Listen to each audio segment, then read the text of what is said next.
కేటీఆర్ ఇప్పటికైనా ఒళ్ళు దగ్గర పెట్టుకొని నోరు అదుపులో పెట్టుకుంటే మంచిది. కేటీఆర్ అధికారం పోయిందన్న ఫ్రస్ట్రేషన్ తోటి ఇక జీవితంలో మళ్ళీ అధికారంలోకి రామనే ఫ్రస్ట్రేషన్లో ఉండి ఇలా పనిచేసే ప్రభుత్వాన్ని, పనిచేసే ముఖ్యమంత్రి రేవంత్ రెడ్డి గారిని ఇష్టానుసారం తిట్టడాన్ని యావత్ తెలంగాణ సమాజం జీర్ణించుకోలేకపోతుంది. కేటీఆర్కు సరైన సమయంలో సరైన విధంగా ప్రజలే గుణపాఠం చెప్తారు. ప్రజలే ఇవాళ ఉరికించుకునే కట్టే పరిస్థితి కేటీఆర్ తెచ్చుకోవద్దని చెప్పి నేను సలహా ఇస్తున్నా. తెలంగాణ ప్రజలు గత 10 సంవత్సరాలు బీఆర్ఎస్ పార్టీ పట్ల మీ పరిపాలన, మీ అవినీతి, మీ బంధుప్రీతి వీటన్నింటికి విసిగి వేచారి ఈ రాష్ట్రంలో కాంగ్రెస్ పార్టీ ప్రజాప్రభుత్వం రావాలని యావత్ తెలంగాణ 4 కోట్ల ప్రజలు ముక్త కంఠంతో రేవంత్ రెడ్డి గారి నాయకత్వంలో కాంగ్రెస్ పార్టీ ప్రభుత్వాన్ని ప్రజలు ఎన్నుకుంటే మీకు ఆ రోజు ప్రతిపక్ష హోదాకే పరిమితం చేసిండ్రు. ప్రతిపక్ష హోదాలో ఉండి ప్రభుత్వానికి సరైన సలహాలు ఇవ్వకుండా మీరు ఫ్రస్ట్రేషన్లో మీ మాటలతోటి శాసనసభ ఎన్నికలు జరిగిన 4 మాసాల తర్వాత పార్లమెంట్ ఎన్నికలు జరిగితే ఇక ఈ రాష్ట్రంలో బీఆర్ఎస్ పార్టీ అనేది ఉండొద్దని చెప్పి తెలంగాణ రాష్ట్రంలో ఒక్క సీటు కూడా లేకుండా మిమ్మల్ని చిత్తుగా ఓడించారు. అయినా కూడా అటు కేసీఆర్ కానీ, కేటీఆర్ కానీ, హరీష్ రావు కానీ మీ ముఠా ఎవ్వరు కూడా సిగ్గు రాకపోవడం చాలా ఆశ్చర్యాన్ని కలిగిస్తుంది. ఇలా తెలంగాణ ప్రజలు మిమ్మల్ని అసహించుకున్నా కూడా ఇలా మిమ్మల్ని మెడలు బట్టి బయట గెంటేద్దామన్నా కూడా మీరు ఇంకా మేము సూరు పట్టుకొని నిలబడతామనే సామెతలా మీరున్నారు. మీరు ఏం చేసినా మీ ఆటలు ఇక్కడ సాగవు. మొన్ననన్న ప్రతిపక్ష హోదా వచ్చింది, వచ్చే ఎన్నికల్లో ఆ ప్రతిపక్ష హోదా కూడా రాదు. ఇప్పుడు జరిగే స్థానిక సంస్థల ఎన్నికల్లో కూడా 90% పైగా కాంగ్రెస్ పార్టీ గెలుచుకుంటుంది. మీకు ఎక్కడ కూడా అడ్రస్ కూడా లేకుండా ఇలా రేవంత్ రెడ్డి గారు చేస్తారు. తెలంగాణ ప్రజలు చేయడానికి కూడా సిద్ధంగా ఉన్నారు. వీళ్ళ పనిచేసే ప్రభుత్వం దేశంలో ఎక్కడా లేని విధంగా రైతులందరికీ 2 లక్షల రూపాయల లోపు రుణమాఫీ చేస్తుంది ఇక్కడ కాంగ్రెస్ పార్టీ ప్రభుత్వం. భారతదేశంలో ఏ రాష్ట్రంలో లేనటువంటి. అంతేకాకుండా వరి పండించిన, సన్నవడ్లు పండించిన రైతులకు 500 రూపాయల బోనస్ ఇచ్చి రైతులకు అండగా నిలుస్తుంది ఇక్కడ కాంగ్రెస్ పార్టీ ప్రభుత్వం. మేము ఎన్నికల్లో ఇచ్చిన హామీలు మహిళలందరికీ కూడా ఉచిత రవాణా సౌకర్యాన్ని ఇస్తుంది ఇక్కడ కాంగ్రెస్ పార్టీ ప్రభుత్వం. 200 యూనిట్ల లోపు కరెంటు వినియోగించుకునే ప్రతి గృహానికి కూడా ఉచితంగా కరెంట్ ఇస్తుంది కాంగ్రెస్ పార్టీ ప్రభుత్వం.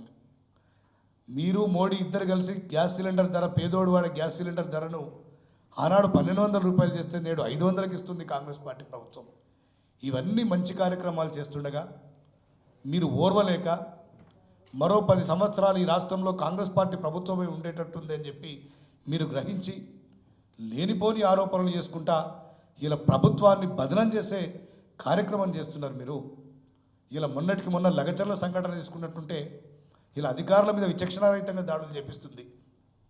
అంతేకాదు పసిపిల్లలు, పేద పిల్లలు చదివే గురుకుల పాఠశాలల మీద కూడా కుట్రలు చేస్తున్నారంటే మీ ఎంత నీచానికి దిగజారినరు అంటే మీరు రాజకీయం కోసం, మీ పదవుల కోసం, మీ అధికారం కోసం ఎలాంటి కుట్రలకైనా, ఎలాంటి నీచ పనులకైనా దిగజారుతారని ఇంతకంటే పెద్ద నిదర్శనం లేదు. ఇలా మీరు పరిపాలించిన 10 సంవత్సరాల్లో విద్యా వ్యవస్థను పూర్తిగా భ్రష్టు పట్టించింది మీ ప్రభుత్వం. ఇలా ఆనాడు ఉన్నటువంటి టీఎస్పీఎస్సీని భ్రష్టు పట్టించింది. ఒక్కరికంటే ఒక్కరికి ఉద్యోగాలు ఇచ్చిన పాపాన పోలేదు. యూనివర్సిటీలను నిర్లక్ష్యం చేసిండ్రు, పాఠశాలను నిర్లక్ష్యం చేసిండ్రు.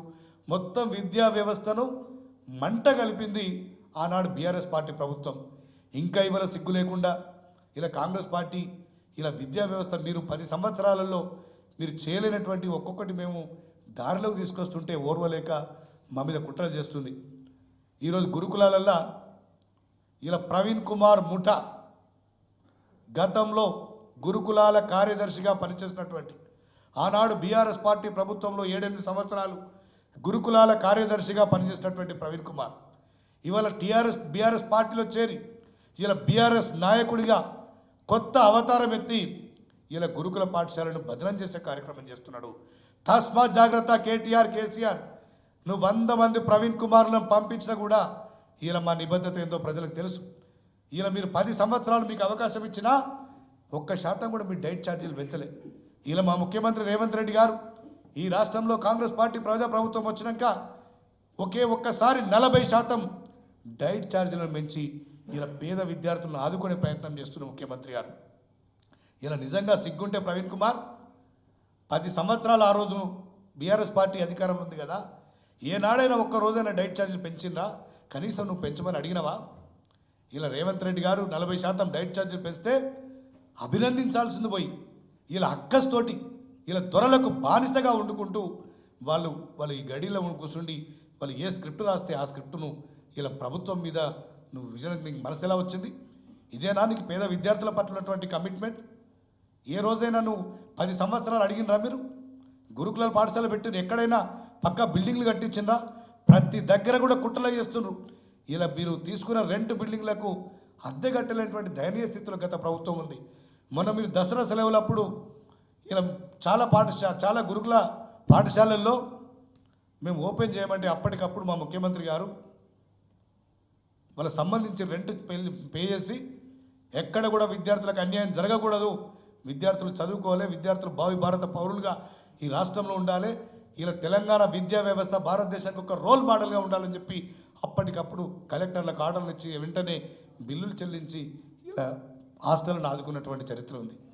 ఇలా మరి రేవంత్ రెడ్డి గారు మరొకటి చెప్పిండు, ఇలా ఒక మానిటరింగ్ కమిటీ వేసి ఆ మానిటరింగ్ కమిటీ మీరు ఫుడ్ టేస్ట్ చేసినాకనే విద్యార్థులకు పెట్టాలి, ఎందుకంటే విద్యార్థులను సొంత బిడ్డల్లాగా చూసుకోవాలి మన ప్రభుత్వం అని చెప్పి ఆర్డర్లు ఇస్తే ప్రవీణ్ కుమార్ గారికి మేము కనబడట్లేదా? అంటే నీకు ఎంతసేపు దొరలిచ్చిన స్క్రిప్టే కావాలా? ఇప్పటికైనా కుట్రలు మానుకోండి. ప్రవీణ్ కుమార్ గారి మీద గతంలో బీఆర్ఎస్ ఎమ్మెల్యేలు ఏం మాట్లాడిండ్రు ఒక్కసారి గుర్తు చేసుకోండి. ఆనాడు ఆహార పదార్థాల నుంచి యూనిఫామ్ దాకా ప్రతి దగ్గరలో కమిషన్లు తీసుకుంటుండు ప్రవీణ్ కుమార్ అని చెప్పి గువ్వల బాలరాజు గారు ఆరోపించారు. ఒక స్వేరో లాంటి ఒక ప్రైవేట్ సైన్యాన్ని ఈ రాష్ట్రంలో పెంపొందిస్తుండు అని చెప్పి చెప్పిండు. ఇలా నిజంగా అవన్నీ ఇలా గువ్వల బాలరాజు గారి ఆరోపణలు చూస్తుంటే నిజమేమో అనిపిస్తుంది. ఆనాడు నిండు అసెంబ్లీలో అప్పుడు ఎమ్మెల్యేలు ఉన్నటువంటి గ్యాదర్ కిషోర్ కావచ్చు, బాల్క సుమన్ కావచ్చు, ఇదే ప్రవీణ్ కుమార్ గారి మీద ఏం మాట్లాడినరో ఒక్కసారి ఆ రికార్డులు తీస్తే మనకు అర్థమవుతుంది. మీరు కాదా ప్రవీణ్ కుమార్ ఆ రోజు విమర్శించింది? ఒక ప్రైవేట్ సైన్యం తయారు చేసుకొని గురుకులాల్లో ఒక ముఠాను ఏర్పరచుకొని ఇలా మొత్తం గురుకులాలను కంట్రోల్ తీసుకొని ఇలా విద్యార్థులను రెచ్చగొడుతుందని చెప్పి ఆ రోజు ఇదే గ్యాదర్ కిషోర్, ఇదే బాల్క సుమన్, ఇదే గువ్వల బాలరాజు కదా మీరు మాట్లాడింది. ఇలా నిజంగా మీరు ముగ్గురు మాట్లాడిన మాటల మీద మీరు విచారణ కోరండి. ఇలా ప్రవీణ్ కుమార్ నేను గురుకుల పాఠశాల యాత్ర చేపట్టబోతున్నానని చెప్పి మాట్లాడుతున్నాను.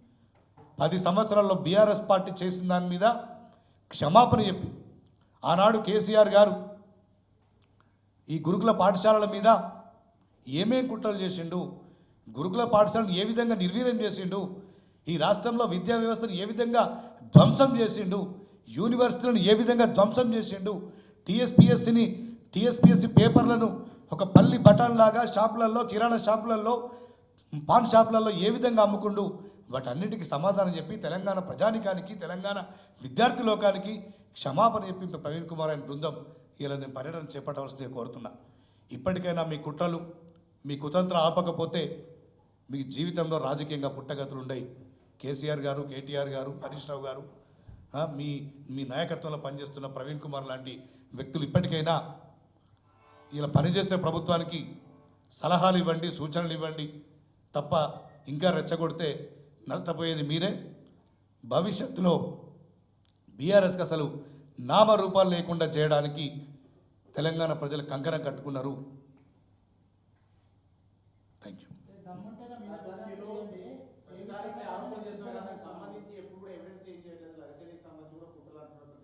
ఇప్పుడు ప్రవీణ్ కుమార్ గారు గురుకుల కార్యదర్శి ఉన్నప్పుడు కమ్యూనిటీ రిలేషన్స్ ఆఫీసర్ అని, అసిస్టెంట్ కేర్ టేకర్లు అని చెప్పి ఒక సమాంతర ప్రభుత్వానికి సమాంతరంగా ఇలా గురుకుల పాఠశాలలో ఒక వ్యవస్థ నడిపిండు.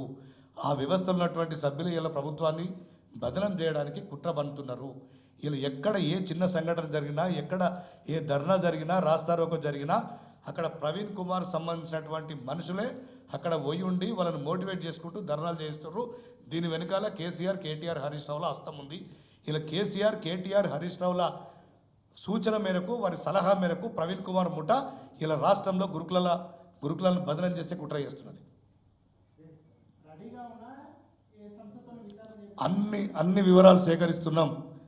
దీంట్లో ఎంత పెద్ద వ్యక్తుల ప్రమేయం ఉన్నా వదిలిపెట్టేది లేదు.